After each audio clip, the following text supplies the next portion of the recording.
abomination. A vampire standing in the river? The king must hear this. The people of Umudike will suffer. I have returned. There is no going back.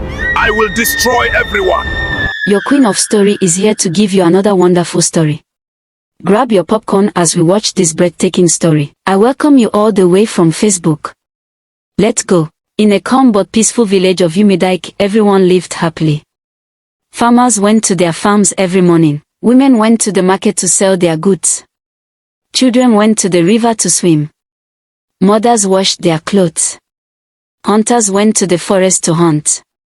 Both children and adults sat under the moonlight and told the stories of their ancestors. But the story they feared most was the story of the wicked king who ate fresh blood, but they later dethroned him and sent him into the evil forest. Children clung to their mothers whenever the story was told. But unknown to them, the one they talked about was about to return. It all started that afternoon when two maidens went to the river to fetch water. They saw a vampire standing in the river. They shouted and threw away their water pots. The vampire stood there and said, "The people of Umudike will suffer. I have returned. There is no going back except they offer me what they treasure most." He roared angrily. The maidens ran to the palace and informed the king. The king did not believe it at first. He sent 2 guards to check the river. The 2 guards met the vampire standing in front of the river. They ran away, throwing away their arrows so they could run faster. They arrived at the palace panting like people chased by a lion. They told the king that what the maidens said was true. The king still doubted it, so he decided to go and see it himself. He went straight to the river. He could not believe what his eyes saw. He ran as fast as his legs could carry him and almost threw away his crown. Some villagers who saw him running also started running. They did not even wait to ask what was chasing him. Soon the news of the vampire in the village river spread across the village. Even farmers ran home. Market women ran home. Some went to the river to see the vampire, while others were too scared to go. Later that afternoon, King Azuka called a meeting in the village square. Everyone gathered under the big tree. "My people, I called this meeting because of the abomination in our land. A vampire is standing in our river. No one can go near the river. Where are we going to get water to drink? What should we do?" King Azuka asked. The elders suggested that they should see the Ezimo. The king agreed. He sent them to bring a message before nightfall. As the elders arrived at the Ezimo's shrine, the Ezimo said, "Elders of Umudike, I already know why you are here. Tell the king that the vampire is the former King Akondo, the wicked king that was banished 20 years ago. He has returned to take revenge, and he will show no mercy. I will consult the gods and visit the palace before the sun sets."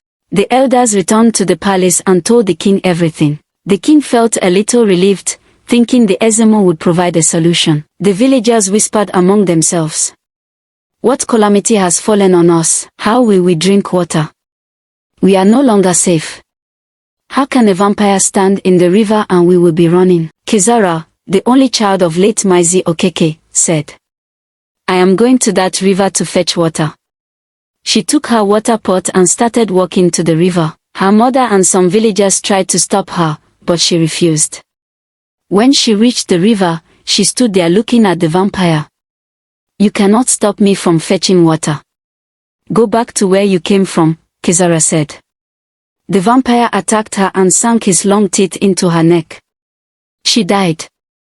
The villagers who were watching from afar ran away. Even her mother ran without looking back.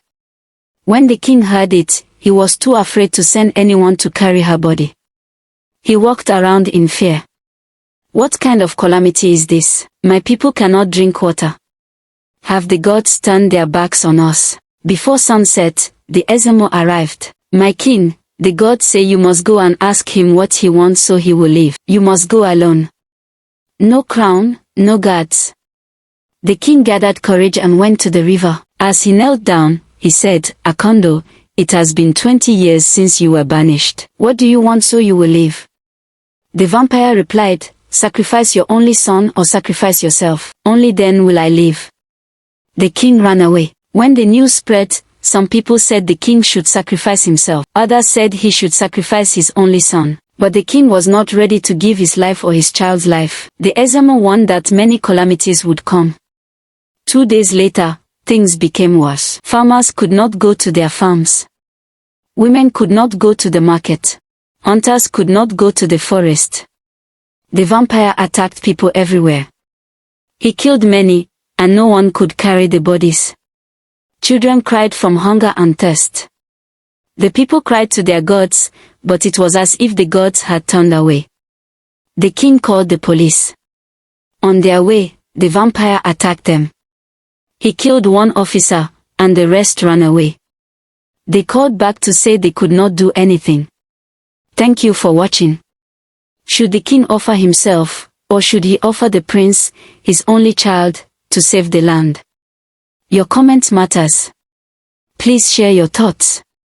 Like, comment, and share this story. We remain your Queen Storytime on all platforms, bringing you the best stories. Bye for now.